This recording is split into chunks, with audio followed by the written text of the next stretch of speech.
Welcome to our program on Kardec Radio.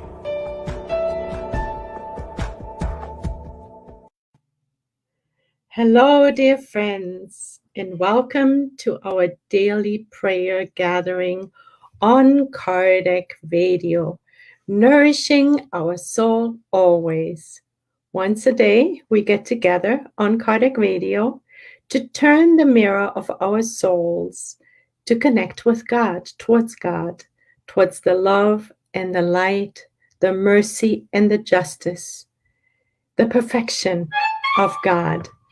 And as we turn the mirror of our souls to connect with God, of course, we're reflecting more of God's qualities back into our own lives, and following the law of assistance, we then share it with our brothers and sisters. Today, dear friends, we're turning to the gospel according to spiritism. And we picked chapter 7, which is Blessed are the poor in spirit. And there we find at the very end of this chapter, we're finding item 13. And it was written by the spirit Ferdinand, a protector spirit in Bordeaux in 1862. We won't be reading the whole message, but the bulk of it. The mission of the intelligent person on the earth. Do not pride yourself on what you know, because such knowing has very narrow limits in the world on which you dwell. But even supposing you were one of those distinguished personalities on this globe, you would still have no right to flatter yourself. If in his designs, God has enabled you to be born into an environment where you are able to develop your intelligence, it is because he wills for you to employ it for the good of all. It is a mission he has given you, putting in your hands the instrument that will help you, in your turn, to develop the intelligences lagging behind and lead them to God. Does not the nature of that instrument indicate the use to be made of it? Does not the hoe that the gardener places in the hands of his helper show the helper that he must till? What would you say if this helper, instead of working, raised the hoe in order to strike his master? You would say that it is horrible and that he deserves to be dismissed. Well then, does not the same occur with those who use their intelligence to destroy the idea of God and providence amongst their brothers and sisters? Do they not raise against their master the hoe that was given to them to till the soil? Do they have the right to their wages, or do they deserve to be expelled from the garden instead? Do not doubt that they will be expelled, and they will trudge through miserable lives full of humiliation until they bow before the one to whom they owe everything. Intelligence is rich in merit for the future, but on the condition that it is employed rightly. If all people who have been given it used it according to God's decree, the Spirit's task of enabling humankind to advance would be easy.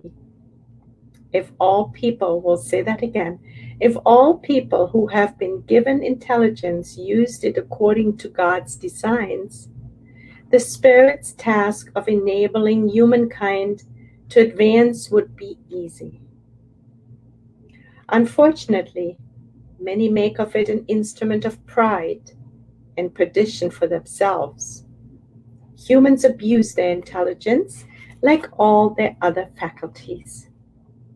Nonetheless, the lessons are not lacking to warn them that a powerful hand can take back what it has given them. Dear friends, this is a very important message for us about our intelligence. All of us on earth, of course some more than others, have intelligence, which is completely a gift from God. As Emmanuel teaches us in chapter 23 of Thought and Life, which is entitled Assistance, he makes it very clear that the gifts we've received, that the law of assistance demands expansion of the benefits that we have received. And since the benefits we have received are all gifts from God, freely given, as Emmanuel is also pointing out in Thought and Life in chapter 16, entitled Vocation, that everything, he actually mentions the professional title, but ultimately it is everything that we have received is a letter of credit from God. And as Ferdinand is teaching us as well, we are invited to use the gifts we have received from God to help mankind, to help our brothers and sisters, to multiply the benefits we have received, to be of assistance, and to use our intelligence for the good of all, with benevolence, spreading the good news, but not abusing our intelligence. In other words, to use our intelligence in order to perpetuate negativity, hatred, malice. He says that God wills it for all of us to employ our intelligence for the good of all, and that this is a mission that was given to us by God. We're furthermore invited to be humble about it, not to pride ourselves, not to use or abuse our intelligence for only our own good, but to have in mind the good of all, to spread goodness with the help of our intelligence among everyone, both incarnate as well as discarnate. If we were born into an environment where we were allowed, we were gifted to further improve our intelligence, again, it was a gift from God, just supporting the mission that we have signed up for in this lifetime. So, dear friends, let us remember there are two wings that help us ascend to God.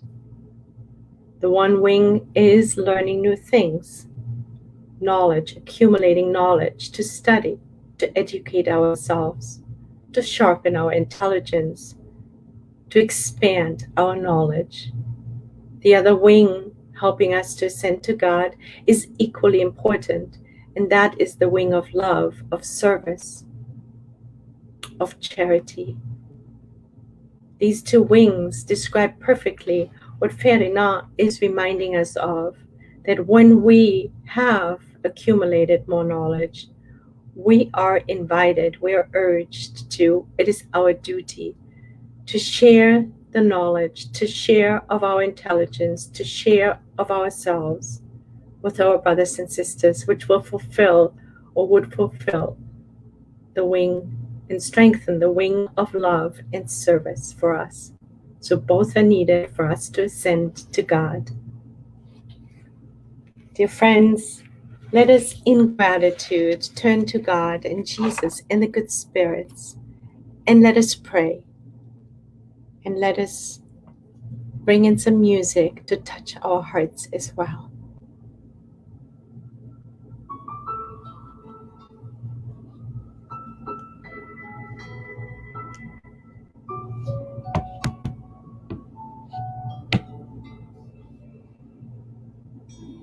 Let us close our eyes if we can, and let us feel comfortable wherever we're finding ourselves right now. feeling our physical form, our feet connected to Mother Earth, saying hello to Mother Earth, sustaining us so lovingly, so patiently, providing for our nourishment, supplying us with the atmosphere that we need in order to fulfill our incarnation. Let us also connect with our hearts. First, our physical heart and our heartbeat. Thank you, heart, for pumping nutrients, oxygen, and blood throughout our veins, sustaining us, keeping us in our physical form in our bodies, so as to fulfill God's will here on earth via matter, through matter. And now let's connect with our mind. And let us say hello, dear God, dear merciful, all just, all perfect, immutable God. You are the first intelligence in this universe. And thank you for sending Jesus to us, who modeled to us to be the perfect human being to walk the earth, completely in humility and with a spirit of charity and healing, always spreading and sharing of what he knew and what he had received from God, all the gifts from God. And we pray, dear God and dear Jesus, that we will be able to better follow in the footsteps of Jesus, to fulfill our mission, to share of what we know, to share of what we've learned, to share of our hearts and minds, to be of assistance to our brothers and sisters, knowing very well that as we give, we receive. And what we are offering to the world today in terms of service and help and support will be the advocate for us in our future, will help us to undo our own wrongs.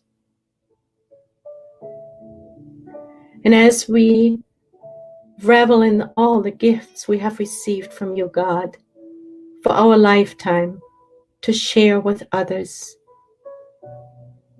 we're keenly aware of our brothers and sisters in need on this planet and beyond, both incarnate as well as discarnate. And we will dedicate the rest of our lives to being of service, to share, to be of assistance, to fulfill the law. As we know that you have given to us for us to share. And we pray that all the politicians and all those who are in power on this planet will be eventually recognizing the gifts they have received to use for the good of mankind. Thank you, dear God, for allowing us to get together. Thank you for the blessed invention of Kardec Radio and the internet. Thank you for our intelligence, our minds. We will be sharing as much as possible, always working for the good, seeking goodness, feeling goodness, and visualizing goodness. And so be it. Thank you, dear friends, for joining. Let me see what I can say hello to some of our friends here. There's Abby Shear. Hello. So lovely for you to be here, dear friend. Beth Cruz, thank you for joining us. Sosa Kida, thank you so much for being here. Daniel Peon, lovely to have you. John DeRosa, what a joy to have you here. And Veronica Baronilla Imbuido, Thank you, friend, for joining. We wish you the very best, and I see so too. Thanks for joining, dear friend. Many blessings. God bless you.